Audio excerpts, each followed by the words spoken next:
Dos అనుకుంటారు, లేకపోతే don'ts అనుకుంటారు. డూస్ అండ్ డోంట్స్ రెండు ఉన్నాయి పాపం అంటే.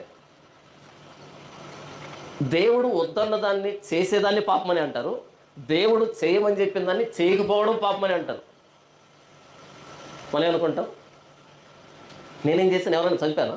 ఎవరికైనా మోసం చేశాను? ఎవరికైనా అన్యాయం చేశానా?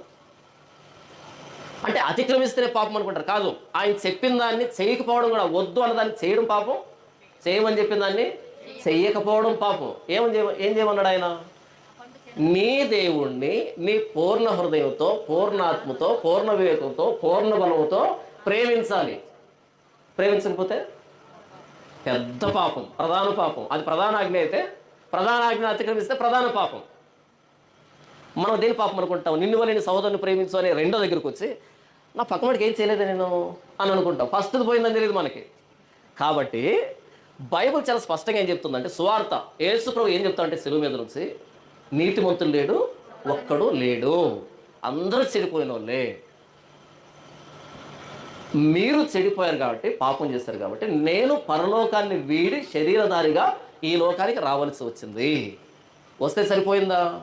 మీ ఆకారాన్ని తీసుకొని, మీ శరీరాన్ని తీసుకొని మీ కొరకు ప్రాయచిత్తం కావలసి వచ్చింది. ఇప్పుడు నా రక్తంలో మీరు కడగబడితే, మీకు ప్రాయచిత్తం జరిగితే, అప్పుడు మీరు ఉచితముగా నీతిమంతులుగా పరిశుద్ధులుగా మారుతారు. అప్పుడు దేవుడికి మీకు మధ్య ఉన్నటువంటి శత్రుత్వం పోయి మీరు సమాధానపరచబడతారు. ఇందులో వెర్రితనం ఎక్కడుంది?